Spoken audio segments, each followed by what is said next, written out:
Улсын гол нэг бараг 500 км гэж урагшдаг манай нутгийн эхэн бурд гэж нэрлэж одоо их авдаг сайхан гол. Энэ сайхан гол одоо ингээд сүүлийн үе яаж нэг тасардаг болоод байгаа шүү дээ. Уур амьсгал бол одоо бүх салбарт нөлөөлж байгаа тийм байгууллага орчин нийгэм эдийн засгийн бүх салбарт нөлөөлж байгаа тийм. Монгол угаасаа уур амьсгалтай орно шүү дээ. Одоо манай улсын нөхцөлөөр жилд нэг 350-аас 60 сая тонн ус буудаг. Тэрний 90% эргээд уушчихдаг. Зундаа энэ булаг усныхаа эхээс хол жаминтал энэ доошоогоо буудаг. Тэгээд холдоод нүнэ гэхээс чинь өөр газар ус аршаа байхгүй болохоор чинь тэгэл энэ голоо гараад чил эндээ буух юм чинь. Уур амьсгалын өөрчлөлт буцаад манай бэлчээр дээр хамгийн одоо их хүн тусч байгаа. Бэлчээрийн ус мөч байна. Гол тэжээлийн гондод бас ари бүрхцийн хувьд цөөрч энэний оронд нэг наст ормол төрдөг ч юм уу. Ийм их маягийн зөвлөлдөж байна тийм. Тэр энэ ногоон ургамлын асуудал гэдэг нь зөвхөн мал аж ахуй шин. Мал амьд биш зэрлэг амьд түүнийг ашиглаж хэрэглэж идэг. Гэтэл тэр орчныхын нөхцөл өөрчлөгдөж байгаа. Ялангуяа ургамалч нь өөрөө тэрийг дагаж өөрчлөх ёстой. Усны чанар дороочсон бид өдөр тутам амьдрал ахуйд хэрэглэж байгаа унд ахуй ус маань муу чанартай болоод өвчлөл үүсгэх. Усны нөөц хомсноор усны өртөг болон өөрөөр хэлбэл бидний худалдаж авж байгаа ууж байгаа усны үнц нь өснө. Дээрээс нь өдөрт хэрэглэж байгаа усны хэмжээ багасна. Сүлжиртэй холбоотойгоос гадна алтны урхаануудтай холбоотойгоор бас нэлээд одоо ус татархаа үйлс тавлал явагдаж байгаа. Ийм байгаагүй шүү дээ.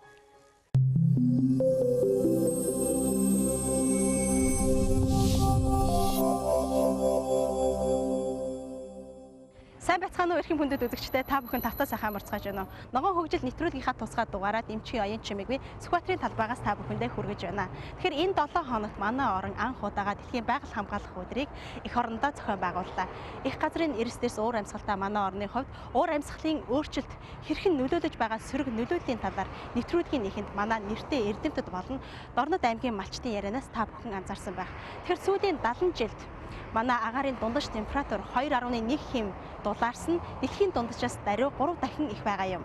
Цаашдаач энэ дулаалт эргэлт буцалтгүй үргэлжлэх төлөвтэй байгаа тул энэ цаг үед та бид энэхүү өөрчлөлтөд цаг алдалгүй дасан зохицож даван туулах хэрэгцээ шаардлага зайлшгүй тулгарч байна. Тэгэхээр уур амьсгалын өөрчлөлтөд бид яаж дасан зохицох ёстой вэ? Энэ тухай өгүүлэх дараах таны мэдхэн богино мэдээллийг одоо бүгдээрээ хамтдаа үздэцгээе. Энэхүү бүтээлийг Германы олон улсын хамтгийн ажиллагааны нийгэмлэгээс бүтээсэн байна.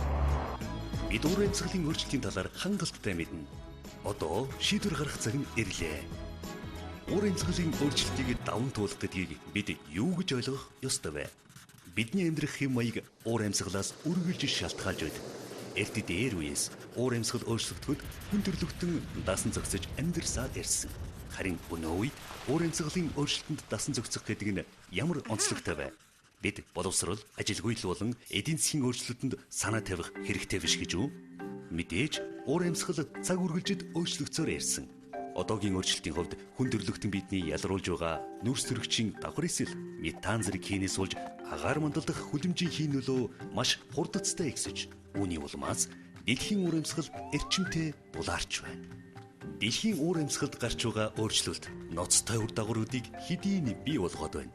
Мөнгө цас, мөсөн голууд бидний төсөө өснөөс илүү хурдан хайлж, далайн төвшин нэмэгдэн, ган, салхи шуурга гэх мэт цаг агаарын гамшигт үзэгдэл ажиглагдах нь эгдсэн байна.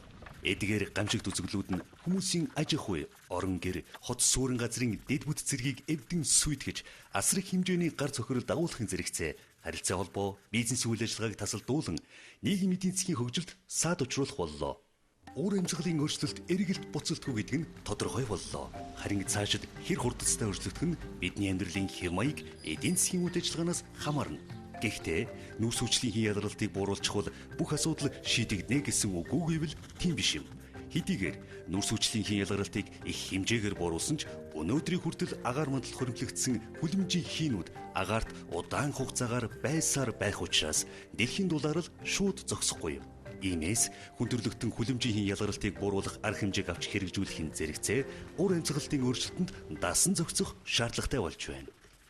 Гэвч уур амьсгал цаашлан ямар эрчимтэйгээр яаж өөрчлөгдөхийг нарийн мэдхгүйгээр бид хэрхэн дасан зохицох вэ? Одоогоор уур амьсгалын ирээдүйн хандлагыг наривчлан тодорхойлох боломжгүй байна. Нөгөө талаас уур амьсгал ирээдүйд хэрхэн өөрчлөгдөх нь хүлэмжийн ялгарлтыг хэр бууруулж чадхаас ихээхэн шалтгаална. Гэхдээ шийдвэр гаргахад уур амьсгалын ирээдүйн хандлагыг маш нарийн тодорхойлсон байх шаардлагатай юу гэвэл үгүй юм. Хүмүүс амьдрал дээр ямар нэг шийдвэр гаргахтаа ирээдүйд юу тохиолдохыг мэдхгүйгээр зөвхөн өөрсдийн туршлага, бодит байдал, байгаа боломжиндөө тулгуурлан тухайн шийдвэрийг гаргадаг. Үүний адил ирээдүйд дэлхийн уур амьсгал хэрхэн өөрчлөгдөхийг яг тодорхой мэдэхгүй ч гэсэн юунаас болж дэлхийн уур амьсгалын өөрчлөгдөж байгаа. Уур амьсгалын өөрчлөлтийн улмаас өнөөдөр хүн төрлөختөн ямар хүндрэл бэрхшээлтэй тулгараад байгаа талаар бид хангалттай мэднэ. Тэгэхээр бид яг одоо юу хийх ёстой вэ? Юун түрүүнд уур амьсгалын өөрчлөлтөөс үүдэн өнөөдөр ямар сөрөг үр дагаврууд бий болоод байгааг, ирээдүйд ямар үр дагавар бий болох талаар нухацтай авч үзэх хэрэгтэй. Уур амьсгалын ирээдүйн хандлагыг бодлого боловсруулахад шууд тусах боломжгүй боловч гол үндэслэл болгон ашиглах нь зүйтэй. Уур амьсгалын өөрчлөлтөөс шалтгаалan хөгжлийн бодлого, төлөвлөгөө, төсөл хөтөлбөрүүдийг хэрэгжүүлэхэд ямар хүндрэл, бэрхшээл гарах, энэ нэргээд уур амьсгалын өөрчлөлтийг хэрхэн эрчимжүүлэх талаар тооцож үзэх шаардлагатай. Уур амьсгалын өөрчлөлтийн нэг үр дагавар нь хурд үндэсний төлөв өөрчлөгдөж, зарим газар гангачиг илбэгшиж байхад, зарим газарт ширүүн аадар бороо орхон эксэж байгаа явдал юм. Үүнийг улмаас бид олон төвөгтэй асуудлуудтай тулгарч болох юм. Тэгэхээр газар ашиглалтын төлөвлөгөө гэгтэл шаардлагатай тохиолдолд уг асуудлуудыг шийдвэрлэх арга хэмжээг тусах боломжтой байхаар уян хатан төлөвлөх талаар бодолцох цаг нь болжээ. Тэгвэл дасан зохицох ямар арга хэмжээ авч хэрэгжүүлбэл хүмүүсийн амжиргаа, бүснүүдийн эдийн засагт үзүүлэх уур амьсгалын өөрчлөлтийн сөрөг нөлөөллийг бууруулах вэ? Их газрын иргэд дагуух том хотуудын хувьд далайн түвшний нэмэгдэлт цаг агаарын аюултай үзэгдлээс үүдсэн амжигт өртөх боллоо. Тэгэхээр эдгээр хотуудыг дасан зохицох чадвар сайтай хот болгон өөрчлөхийн тулд хот төлөвлөлтөнд юуг анхаарах хэрэгтэй вэ? Дасан зохицох ямар арга хэмжээ хамгийн үр дүнтэй байж чадах вэ? Дээрх хотуудын хувьд нислэгийн бэлэн байдлын арга хэмжээ, ус цайлуулах сувг шуудаг сайжруулах, нам гаргах газрыг нөхөн сэргээх болон далайн эргийн менежмент зэрэг дасан зохицох арга хэмжээнээс аль нь хамгийн чухал болохыг тодорхойлоход тухайн арга хэмжээг авч хэрэгжүүлэх зайлшгүй шаардлага, түүнд шаарддаг зардал, улс төр, нийгмийн нөхцөл байдал гэх мэт шалгуур үзүүлэлтүүдийг авч үзэх ёстой. Уур амьсгалын өөрчлөлтөнд дасан зохицох гэдэг нь тасралтгүй суралцах үйл явц юм. Дасан зохицох стратегийг цаг үргэлж сайжруулан бодлогын бүх ил түвшинд хэрэгжүүлэх нь чухал байдаг. Тэгвэл дасан зохицох үйл ажиллагаанд суралцахад дэмжлэг үзүүлэх зорилго бүхий мэдээллийн олон их сурвалжууд байдаг. Эдгээрийн нэг нь CI Grasp онлайн мэдээллийн сан юм. Бид хүлэмжийн хөрөмтлийг багасгахын зэрэгцээ уур амьсгалын өөрчлөлтөөс үүдэн нэгэнт буй болсон сөрөг үр дагаварт дасан зохицох шаардлагатай болж байна. Тиймээс ард иргэд шийдвэр гаргагчид хамтраад уур амьсгалын өөрчлөлтийн эсрэг арга хэмжээг яг өнөөдрөөс бүгдээрээ эхлүүлцгээе. Уур амьсгалын өөрчлөлтийн талаарх олон нийтийн мэдлэгийг дээшлүүлэн уур амьсгалын өөрчлөлтөнд дасан зохицох шаардлагыг тэдэнд ойлгуулцгаая. Эдгээр нь уур амьсгалын өөрчлөлтөөс үүдсэн сөрөг үр дагаврыг даван туулах эхний алхмууд юм. Ингэснээр ямар ч бид хангалттай ихийг мэдэж авлаа. Одоо дасан зохицох арга хэмжээг эхлүүлцгээе. Уур амьсгалын өөрчлөлтөд зохицон дасыг ногоон хөгжил нэвтрүүлгийн тусгай нэвтрүүлгийг үзэгчтэй үргэлжлүүлэн үзэж байна. Тэгэхээр дэлхийд дахина уур амьсгалын өөрчлөлтийн эсрэг авах арга хэмжээ хоёр янз байдаг байна. Нэгдүгürt нь уур амьсгалын өөрчлөлтөд зохицон дасах, хоёрдугаарт нь уур амьсгалын өөрчлөлтийн сөрөг нөлөөллийг бууруулах, хүлэмжийн хийх багасгах. Харин манай орны хувьд уур амьсгалын өөрчлөлтөд зохицон дасах гэсэн арга хэмжээ илүү тохиромжтой гэдгийг эрдэмтэд зөвлөж байгаа юм. Харин тэгэхдээ бид уур амьсгалын өөрчлөлтөд зохицон дасахын тулд хамгийн түрүүнд юу хийх хэрэгтэй вэ? Эрсдлийг зайлшгүй үнэлэх шаардлага. Энэ эрсдэл дээр үндэслээд цаашд яах вэ гэдгээ төлөвлөх шаардлагатай л да. Нөлөөлөл нь бол голдуу орон нутгийн түвшинд илүү эмзэг ус нутгууд гарч байгаа байхгүй. Тэнд амьдарч байгаа иргэд бол яг байгалийн хараат байдлаар амьдардаг.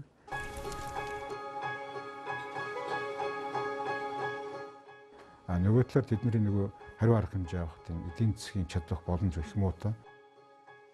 Тэднийг арга хэмжээ авахт нь одоо төр засгийн зүгээс байдаг орон нутгийн зүгээс бол зайлшгүй дэмжлэг тусалцаа үзүүлэх шаардлагатай л да. Зогцон дасах гэдэг асуудал нь юу гэвэл бид бэлчээрээ ургуулах хэрэгтэй байна. Нэгдүгээрт бол тийм. Бэлчээрээ ургуулна гэдэг нь бэлчээрээ сэлэх хэрэгтэй байна. Бэлчээрээ үнжээж ахишлах хэрэгтэй байна. Малыг зөвхөн чанаржуулах хэрэгтэй байна. Малын бичсэн асуудлыг бас сайжруулах хэрэгтэй байна. Тэгэхээр уур амьсгал гэдэг бол амьдралын орчин гэсэн. Монголчууд уламжлалаараа бол үндсэндээ хог хайдаггүй тийм ард түмэн байсан. Хог бараг гардаггүй. Одоогийн яриад байгаа одоо бүтэн эргэлтч гэдгийг юм уу хаягдгүй технологи гэдэг чинь оноо байсан байхгүй. Тэгтэл одоо шинэ нөхцөл байдал Монгол ухааны 60 хувийн одоо үндсэндээ хот суурин газар сууж байгаа учраас энэ хот суурин газрын амьдралын хэв загварыг өөрчлөнө уламжил байхгүй бол байгаа газраас нь авах хэрэгтэй. Одоо жишээлбэл Япон мэтийн энэ талаар маш олон жилийн уламжилтаа дээр нь орчин үеийн технологи хослуулаад энэ асуудал бүрийн шийдэж байгаа юм асуудлын жишээг одоо энэ чинь нэрлэлгүйгээр авч сурах шаардлагатай байгаа.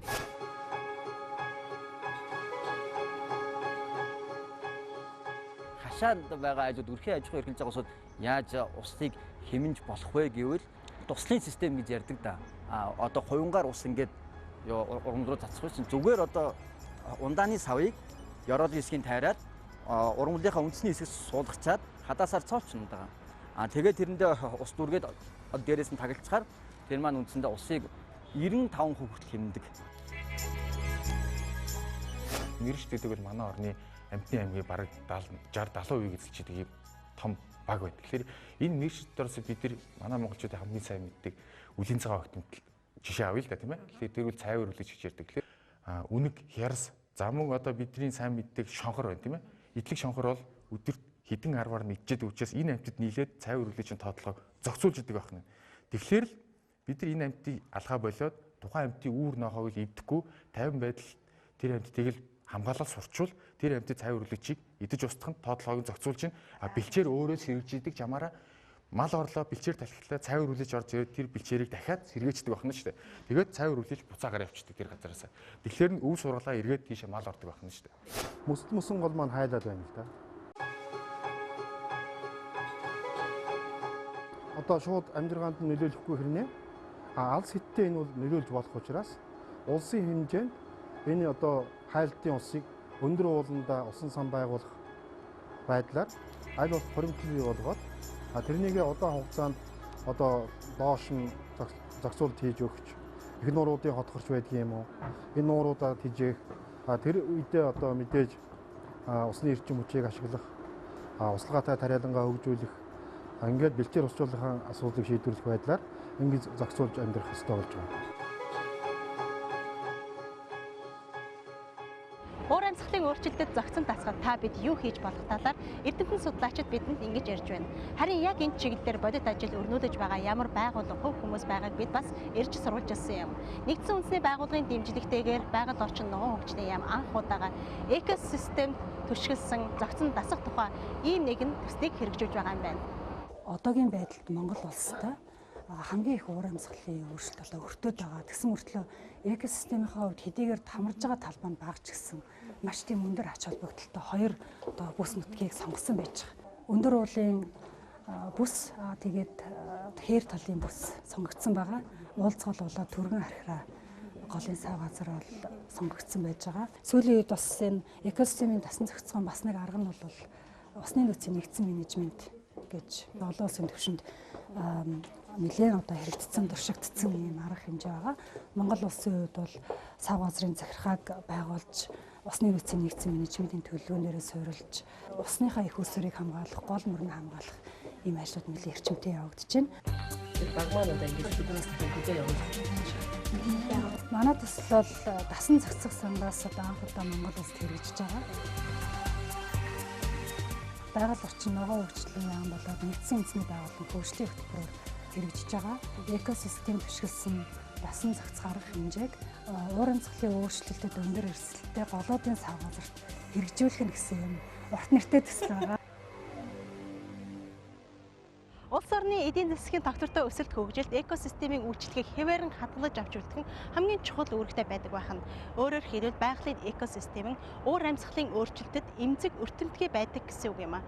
Мөн эдний төслөөс дэлхийн байгаль хамгаалах өдрийг угтан оюутан залуусын дунд уур амьсгалын өөрчлөлтийг сааруулах, зохицон тасахад та юу хийж чадах вэ? Эссэн уралдааныг амжилттай зохион байгуулсан байна. Маш олон оюутан залуус оролцсноос ажил хэрэг болохоор өвөрмөц шийдэл санаа бүхий эхний 17 эссэг сонгон шалгаруулжээ. Уур амьсгалын өөрчлөлтийг сааруулахад та бид юу хийж чадах вэ? Энэ асуултанд жирийн нэгэн залуу хүн би хариулъя. Байгаль дэлхий сүйдэж өөрчлөгдөж байгаагийн шалтгаан нь олон үүдэлтэй боловч хамгийн ихээр өөрчлөлт байгаа гол шалтгаан болох хүмүүс бидний буруутай үйл ажиллагааг энд авч үзье. Яагаад гэвэл хүмүүс бид л буруу үйлдэлээ зөв болгож чадна.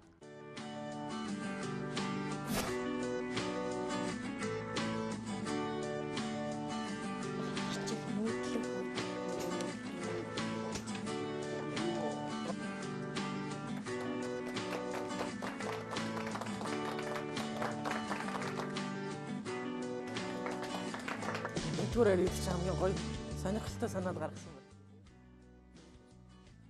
Дасан цогцоход юу хэрэгтэй вэ гэдгээ өөрсдөө бид нар монголчууд сайн ойлгож ээж тийм ээ. Дэлхийн хамтын нийгэмлэгтэй хамтраад бас энэ асуудлыг шийдэхэд идэвхтэй оролцох нь бол маш чухал байгаа. Бид нэр өөрсдөөсөө л эхлэх ёстой байна. Ядаж гараад хогоо хайдгүй байх, орон унтахтаа итгэн гэрлээ унтраачдаг байх.